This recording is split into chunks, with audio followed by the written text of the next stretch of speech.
Agnihotri mention में सभी मेहमान धीरे धीरे करके अपने घर वापस चले जाते हैं और यहाँ मानसी और अंगद, माया और ऋषभ जी अभी तक नव्या के साथ जो कुछ भी हुआ उसको समझ नहीं पा रहे थे। तभी मानसी ने गुस्से से अंगद की तरफ देखते हुए कहा, यह सब तुम्हारी गलती है। अगर तुमने उसे लड़की को अपने काबू में रखा होता तो अभी यह सब नहीं होता। हमें तो पता ही नहीं चला कब उसने रावत इंडस्ट्री के ओनर के साथ अफेयर कर लिया। वही अंगद का दिमाग काम ही नहीं कर रहा था, क्योंकि जहां तक उसे पता था शार्विल को लड़कियों से बहुत नफरत थी और इतनी नफरत के बावजूद उसे नव्या से प्यार हो गया, ये बात उसे भी समझ नहीं आ रही थी। तभी मानसी उस देखकर बोली, और तुम तो कह रहे थे कि शार्विल रावत को लड़कियां पसंद ही नहीं है, तो फिर उसे नव्या कैसे पसंद आ सकती है? अंगद उसकी बातें सुनकर चिढ़ गया। वो गुस्से से बोला, मुझे नहीं पता है, तुम्हारी बहन है, तुमको पता होना चाहिए। मुझसे इस तरह बेफिजूल की बातें मत करो। उन दोनों को इस तरह लड़ते हुए देखकर माया जी और ऋषभ जी एक दूसरे के चेहरे की तरफ देखने लगे। तभी ऋषभ जी ने उन दोनों को समझाते हुए कहा, दोनों शांत हो जाओ, हमें क्या करना? शार्विल रावत को कौन पसंद है और कौन नहीं, हमारे ऊपर से सारी मुसीबत टल गई है और उसकी सारी प्रॉपर्टी भी तुम दोनों के नाम है। अब तुम दोनों अपनी नई लाइफ पर फोकस करो, बाकी सब भूल जाओ। ऋषभ जी की बात सुनकर सभी शांत हो गए, लेकिन माया जी के दिमाग में कुछ और ही चल रहा था। उनकी नजरें श्रेया जी की तस्वीर पर बनी हुई थी। तुम्हारी बेटी की किस्मत बहुत अच्छी है, लेकिन मुझे उसकी इतनी अच्छी किस्मत पसंद नहीं है। चाहे उसने भी तुम्हारी तरह कितनी ही चालाकियां की हो, मगर उसे खुश रहने का मैंने हक नहीं दिया है। माया जी अपने शैतानी दिमाग में ये सब सोचने लगती है। अब आगे। Hotel wonderful, Mumbai, Maharashtra. शार्विल नव्या को लेकर जब होटल पहुंचा, नव्या दो लड़कों के साथ होटल में जाने से कतरा रही थी, पर वो शार्विल के बारे में अच्छी तरह जानती थी। शार्विल को लड़कियों में कुछ खास दिलचस्पी नहीं थी। एक बार यूनिवर्सिटी के इवेंट में भी उसने शार्विल को देख था, इसलिए वो शार्विल को लेकर कहीं ना कहीं श्योर थी कि वो उसके साथ कुछ भी गलत नहीं करेगा। शार्विल ने रूम का दरवाजा खोला और नव्या को अंदर की तरफ जाने का इशारा किया। नव्या ने उसके चेहरे की तरफ देखा, फिर अंदर चली आई। वहीं मुकुंद और शार्विल भी उसके पीछे अंदर आ जाते हैं। रूम बहुत बड़ा और आलीशान था। नव्या अंदर पहुंचकर पलटती है। अचानक से शार्विल, जो कि उसके पीछे ही था, उससे टकरा जाती है। शार्विल ने अपनी आंखें बंद कर ली। नव्या अपने माथे को पकड़ लेती है, जबकि मुकुंद उन दोनों को असमंजस से देखने लगता है। नव्या ने अपनी आंखें खोलकर शार्विल की तरफ देखा। उसे लगा शार्विल उसे डांटेगा, बट शार्विल ने ऐसा कुछ नहीं किया। शार्विल हटकर एक तरफ आ गया और उसके चेहरे की तरफ देखने लगा। नव्या भी हड़बड़ाकर 2 कदम पीछे हट जाती है। वो मासूमियत के साथ बोली, आई एम सॉरी, मुझे नहीं पता था कि आप पीछे ही है। नव्या की सॉरी का शार्विल ने रिप्लाई करते हुए कहा, नो नीड, तुम्हारी गलत नहीं है, मैं ही तुम्हारे पीछे आ रहा था। नव्या और मुकुंद उसका जवाब सुनकर हैरान हो जाते हैं। नव्या को तो इस बात का तजुर्बा हो रहा था कि शार्विल शायद पहली बार अपनी गलती किसी लड़की के सामने मान रहा था। जहां तक नव्या ने सुना था, शार्विल इतनी आसानी से किसी के सामने झुकने वाला शख्स नहीं था। वही मुकुंद तो यही नहीं समझ पा रहा होता कि शार्विल ने अपनी गलती मान कैसे ली।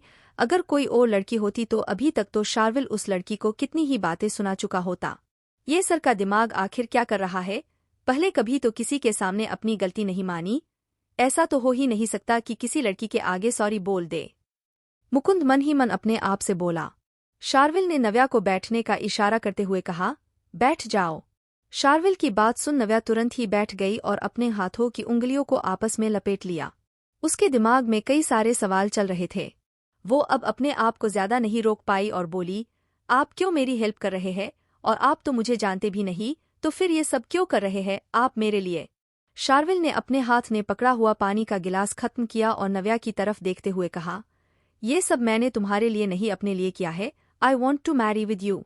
नव्या ने शार्विल के मुंह से ये बात सुनी तो वो हैरान हो गई। अभी तक उसे लग रहा था कि शार्विल मजाक कर रहा था, लेकिन जब नव्या ने दोबारा उसके मुंह से यह बातें सुनी तो उसे यकीन हो गया कि उसके साथ कोई मजाक नहीं, बल्कि शार्विल उससे सच में शादी करने वाला है। शादी? हाँ, तुम्हें मेरे साथ कॉन्ट्रैक्ट मैरिज करनी है।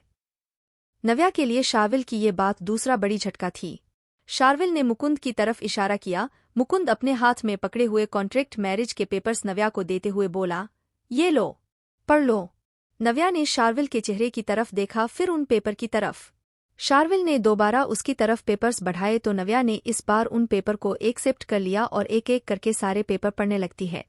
दुनिया के सामने शादीशुदा कपल की तरह रहना है, लेकिन दोनों के बीच फिजिकल रिलेशनशिप नहीं होगा।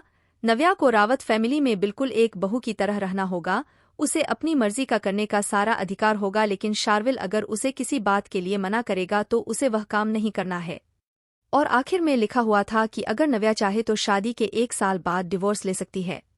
नव्या ने ये सभी कंडीशंस पढ़ने के बाद शार्विल के चेहरे की तरफ देखा। वही शार्विल खामोशी से बैठकर उसके जवाब का इंतजार कर रहा था। नव्या ने उन पेपर्स को वही टेबल पर रखते हुए कहा, लेकिन मैं आपके साथ यह कॉन्ट्रैक्ट मैरिज नहीं कर सकती। शार्विल उसके चेहरे की तरफ देखते हुए बोला, तुम्हारे पास अब खोने के लिए कुछ भी नहीं है, क्योंकि तुम्हारा सब कुछ छीन लिया गया है। और अगर तुम सोच रही हो कि तुम यहाँ से जाकर कहीं और अपनी जिंदगी सुकून से जी सकती हो तो यह नामुमकिन है, इसलिए इस कॉन्ट्रैक्ट मैरिज के बारे में अच्छे से सोच लो। नव्या ने जब उसकी बात सुनी तो वो अचानक बोल पड़ी, क्या आपको पता है कि मैं एक मेंटल पेशेंट हूँ और आप मुझसे शादी करना चाहते हैं? अगर मैं आपके घर आई तो शायद वहां पर भी।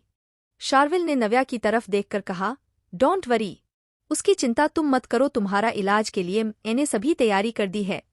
नव्या शार्विल की बात सुन दोबारा दंग होकर उसके चेहरे की तरफ देखने लगती है। शार्विल बोला, और तुम्हारे साथ इतना सब कुछ किया गया, तुम्हें इतना बड़ा धोखा दिया गया, अगर तुम चाहती हो कि तुम इस धोखे का बदला लो तो मुझसे शादी कर लो। धोखा? सच में? धोखा तो नव्या को दिया गया था, और ऐसा धोखा जिसे नव्या चाहकर भी कभी भुला नहीं सकती थी। उसके भी दिल में बदले की आग जल रही थी।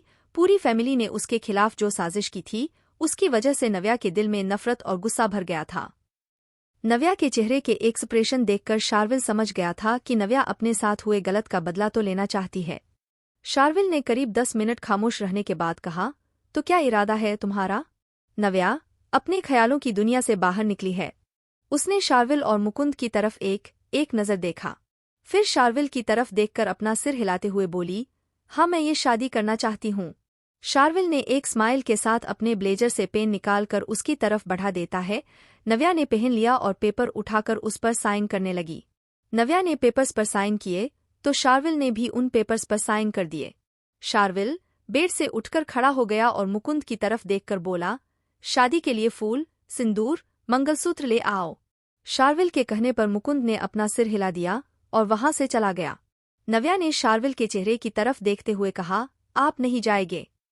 नहीं, मैं ये शादी करके फिर तुम्हें अपने साथ घर लेकर जाऊंगा।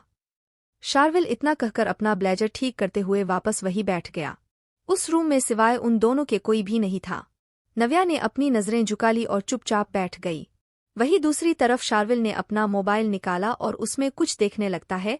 नव्या बार बार कंखियों से उसकी तरफ देख लेती लेकिन कुछ कह नहीं पाती। वही शार्विल की नजरें भले ही मोबाइल में थी लेकिन उसे पता था कि नव्या उसकी तरफ देख रही है। कुछ कहना चाहती हो क्या तुम मुझसे? शार्विल ने अपना मोबाइल जेब के अंदर रखते हुए कहा। नव्या ने अपनी गर्दन हिलाकर कहा, नो, नहीं तो। शार्विल ने आगे कोई जवाब नहीं दिया। वो चुपचाप खड़ा होकर होटल के रूम में रखी चीजों को देखने लगता है। वही नव्या ने अपनी आंखें बंद की और वही सोफे पर अपना सिर टिकाते हुए आंखें बंद कर ली। अब उसके दिमाग में कुछ देर पहले होने वाली सभी घटनाएं घूमने लगते हैं। अंगद और मानसी की सगाई, माया का उसे जलील करना, ऋषभ जी का उसके कैरेक्टर पर सवाल करना और लोगों की घूरती नजरें। वो घबराकर तुरंत अपनी आंखें खोल लेती है, क्योंकि अगर इन चीजों के बारे में नव्या ज्यादा सोचती तो अभी तक उसे दोबारा पहनी का अटैक आ सकता था।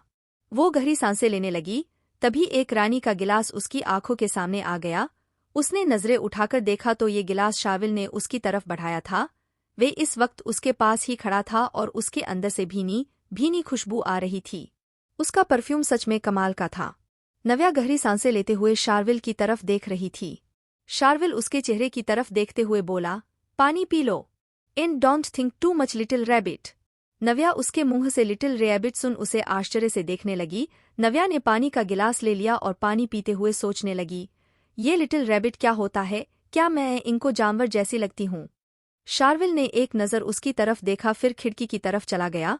बात तो दरअसल ये थी कि नव्या के सफ़ेद रंग की वजह से शार्विल ने उसे लिटिल रैबिट कहा था। वो एकदम गौरी थी और उसका शरीर बहुत नर्म था। दूसरी तरफ मल्हान हाउस। अंगद जब वापस घर आया तो उसके मॉम डैड, आकांक्षा और कीर्तन जी उसका ही इंतजार कर रहे थे। वो दोनों काउच से उठकर उसके पास आए। फिलहाल अंगद किसी से कुछ बात नहीं करना चाहता था, लेकिन आकांक्षा जी ने अंगद को रोकते हुए कहा, ये सब क्या हो रहा है अंगद? वो लड़की रावत इंडस्ट्री की मालकिन बनने जा रही है। अंगद ने पलटते हुए गुस्से से कहा, डोंट नो मॉम। अगर मुझे ही पता होता तो मैं पहले ही कुछ नहीं कर लेता। यहाँ आप यही सवाल कर रही है, वहाँ मानसी ने मेरा दिमाग खराब कर दिया है। तभी कीर्तन जी बोले, पर उस लड़की के पास तो अब कुछ भी नहीं बचा है, फिर शार्विल रावत ने उसे क्यों पसंद कर लिया? ऐसा भिखारन को कौन अपने घर ले जाना पसंद करेगा, जिसके माँ बाप नहीं है, जिसके पास कुछ भी नहीं है? अंगद ने अपना सिर पकड़ लिया। वो बोला, मुझे नहीं पता है डैड। एंड अब मुझे कोई फर्क नहीं पड़ता है कि वो क्या कर रही है और क्या नहीं। Leave me alone please. Angad इतना कहकर चिढ़ते हुए वहां ये चला जाता है। वही आकांक्षा और कीर्तन जी एक दूसरे के चेहरे की तरफ देखने लगते हैं। अपने बेटे की साजिशों में उन दोनों ने भी उतना ही साथ दिया था। आपने देखा था ना उस लड़की को कितनी प्रीशियस रिंग से प्रपोज किया था, किस्मत चमक गई उस मनहूस की। आकांक्षा जी ने मुंह बनाते हुए कहा। वही कीर्तन जी ने अपना सिर हिलाते हुए कहा, हाँ सही कह रही है आप। वही अंगद अपने रूम में आया तो अपने सेक्रेटरी निशांत को कॉल करता है। मानसी ने अंगद से ही शार्विल और नव्या के बारे में पता लगाने को कहा था, जिसके वजह से अंगद काफी परेशान था। निशांत के कॉल रिसीव करते ही अंगद बोला, मुझे शार्विल रावत और नव्या अग्निहोत्री के अफेयर के सिलसिले में सारी इन्फॉर्मेशन चाहिए। वही सामने से निशांत ने जब ये बात सुनी तो हक्का बक्का रह गया, क्योंकि आज तक किसी में हिम्मत नहीं थी कि वो शार्विल की पर्सनल लाइफ से रिलेटेड इन्फॉर्मेशन निकाल पाए, क्योंकि अगर शार्विल को इस बारे में पता चलता तो वो सामने वाले शख्स को बर्बाद कर सकता था। But sir it is very dangerous, Nishant बोला। आई डोंट केयर, जितना कहा है उतना करो। शार्विल ने इतना कहकर कॉल कट कर दिया। आखिर क्या होगी नव्या और शार्विल की इस कॉन्ट्रैक्ट मैरिज की मंजिल? शार्विल और नव्या के बारे में पता लगाने के चक्कर में क्या अंगद अपना ही नुकसान कर लेगा?